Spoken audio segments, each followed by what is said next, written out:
So if you guys have a name that people typically mess up, or if you have ever messed up someone's name before, I want you to stomp your feet right now. Nice. Okay, so you guys just confirmed that we're in the same boat. I tend to mess up people's names. And I actually have quite a few name stories for you guys tonight that I'm going to share with you. And it all started on February 27th, 1978. Don't know where my name is, but it's supposed to be on the slide up here. But it all started on February 27th, 1978, when my parents gave me the name. I'm going to spell it out for you, okay? I know we're all tired, but it's not up here. It's Kinetta. And there are three ways that people typically pronounce my name. And the first way is the phonetic pronunciation, which is Kinetta. And then there's the second way, which is the preferred pronunciation, which is Kinetta. Kinetta. And then there's also the very acceptable way that my 4'9" Taiwanese mother says it, and it's Kinetta. I'll say it again for you. Kinetta. Okay, I know you didn't expect that voice to come out this face, but I'm just joking, of course, because my mom actually can speak up to 5 languages in her life, at one point in her life, and I've always struggled to speak just one. But I did date a guy who said he was all about me and also had a hard time with my name.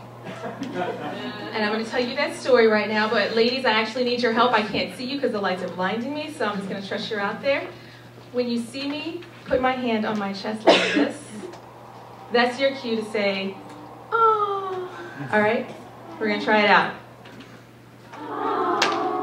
Okay, perfect. Now when you see me do this, that's your cue, right? That's your cue to say with as much soul as possible, oh no, he didn't. Okay, let's try it out. Oh no, he didn't. All right, girls, okay. Now, fellas, I'm not going to leave you out. When you see me put my hand on my mouth like this, that's your cue to say, oh snap.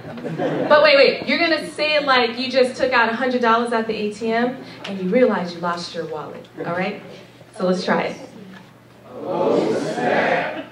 Perfect. Okay, we're going to do it all at one time now so that we can make sure we know our parts. Ladies, here we go. Oh, no, he didn't. Fellas? Oh snap. Perfect. Okay. I once dated a guy who was a true gentleman. He would walk me to my car. Aww. He would buy me unexpected gifts sometimes. Aww. And we would talk on the phone all hours of the night. Aww. But one time we were on the phone, he said to me, you know, when I get married and I have a son, I'm going to name him Isaiah. Ladies. Oh, no, he didn't. I thought to myself, this sounds a little uncompromising. Is this the kind of husband he's going to be?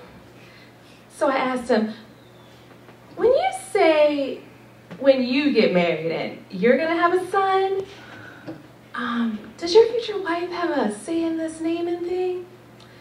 And the silence on the phone told me he was thinking, fellas. Oh, snap. But what he said was, oh, what I mean by that is, of course, if we got married and if of course you would have a say in it. Ladies. Because he said if we got married, right? So, of course, I forgave him, and we kept dating, and we did things like we went snowboarding, went hiking, and rock climbing, and eventually he did bring up the M word, marriage, and said he wanted to meet my parents. But one time we were at a friend's party, and the host had set out a bunch of cups with some Sharpies so that people could write their names on the cups. And so he looked at me and said, you know what, I will write your name on your cup for you. Aww. So he started to write my name on this cup, but halfway through he hesitated and looked at me. And he said, is it 1 N or 2? Ladies. Oh, no, you didn't. I looked at him and said, I know you ain't talking about my name. And the look on his face said, fellas. Oh, man. True story, true story. And so I did forgive him, and I decided to tell my mom about him. So I called her on the phone, And, you know, we've already established that she has a hard time with names, right? But rather than tell you the story, Valerie Norcross and I are going to reenact the conversation that my mom and I had. But Valerie is going to play me, and I'm going to play my mom. We're just going to turn our backs to each other, pretend we're on the phone, all right? Okay. Wait. Hey, Mom. Ah, Kinetta. Hey, I wanted to tell you about this guy I'm seeing. His name is Matthew. Oh, Matthew? No, Matthew. Matthew. Matthew. No, you. Matthew. Aya, how come he not have no American name like John? Let's give Riley a big hand.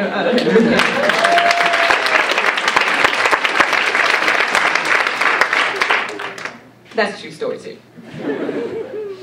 Anyhow, Matthew and I did get married, and we started having babies. And my mom's struggle with names continued, because first we had Isabella, who was Isabella. Then we had Zoe, who was Joey. And then we had Alexandria, and she didn't even bother trying to say her name. She just called her the little one, right? I'm serious. The little one, the little one. Well, anyways, my mom actually came out to visit us after we'd been married for a few years, and it was around the time of Matthew's birthday. And she comes up to me with a card and she says, "Oh, can you help me write his name on this card?" I said, "Sure, yeah, give me the card, Mom." So I wrote the name on the card, and I wrote on the envelope, and I gave it back to her, and then she takes it, and she's looking at it, and I can tell something's not right, right? And she looks at me, and she says, "Oh, how come you don't tell me he had no F in his name?" True story, y'all. Yes, I did, I tried. Well, Matthew and I have had our own struggles with names over the years, or maybe I should call them adventures. And the thing about my husband, he's actually very even-tempered, just a very laid-back kind of guy, right? But there are two things that will bring out a more passionate side of him. And the first thing is college football. The second thing is picking boy names for our kids. So we actually got married in 2004, and by 2010, the Lord had blessed us with 4 kids. I'll do Matthew. 6 years, 4 kids, 3 girls, and 1 boy, Isaiah. So his Isaiah prophecy did come true. He got his boy, right? Well, in 2012, last year, I was pregnant with our 5th kid. And I thought, okay, so he's got his boy. Maybe he will defer to the boy names, allow the boy names to be picked by me, and he'll just say yes or no, or maybe so, just like he does with the girl names, right? For example, when I was expecting our twins, I had suggested the names Zoe and Chloe. I don't see anything wrong with that, rhyming, right? Zoe and Chloe. But Matthew decided to exercise his spousal veto, and when I said, "How about Zoe and Chloe?" he said, "How about Noe?" Okay, trying to be the submissive wife here, right? So I said, "No problem." Okay, so again, I'm pregnant last year, and I thought, well, maybe he's got his Isaiah, he'll be fine if I suggest the names. But really what happened was, because he had Isaiah, it only fueled his enthusiasm to want to name all our future boys with overtly biblical names. So then he started to suggest names like Judah and Israel, and I started to panic. Because I started having these flash forwards of us introducing our kids and saying things like, "Hi, these are our boys, Isaiah, Israel, Judah, Hezekiah, and Melchizedek Johnson." See, I can't even get it out, right? So we were driving to Myers one day, and Matthew suggested an even more obscure name. And again, rather than just tell it to you, Kyle Klepper here and I are going to reenact this conversation. True story. So we were driving to Myers, I'm about 17 weeks pregnant, getting over some severe nausea. Didn't know if it was a boy or girl at this point, by the way, okay, so, but we're still having all these passionate conversations, which is not always pretty, right? This is not a marriage counseling session. That's another time. So anyway, so our 4 kids are in the back, and here's the conversation. So, check this out. One of David's mighty men, a warrior, he tracked down a lion in the snow and killed him in a pit. The ultimate man's man. How about Benaiah? Oh, Benaiah. That's an awesome name. Oh, I know. Why don't we just combine all the names that you've suggested and keep your eyes on the road and call them Benaiah, Israel, Judah Johnson. Yeah, and then we could call him Benny, BJ, or JJ for short. Yeah, quick fist pump. Quick. Yeah, that's what I like. Freeze. That's actually not what happened.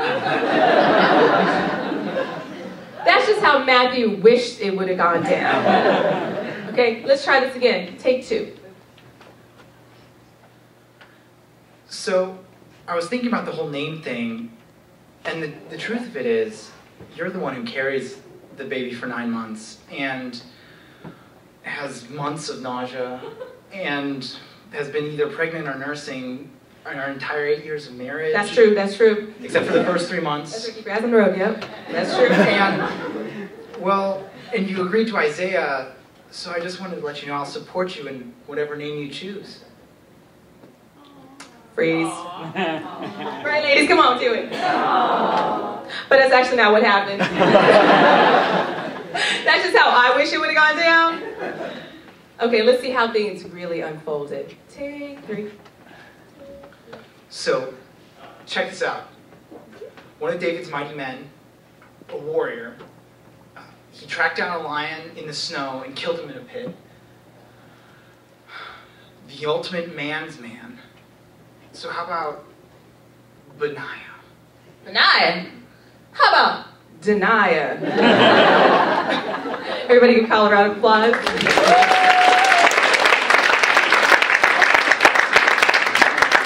So that was close to how the conversation went down, but that's close enough. So after the whole Benaiah exchange, my husband's enthusiasm for boy names shifted to wanting to name our son after his 91-year-old grandfather. Now, he is actually a pretty amazing guy.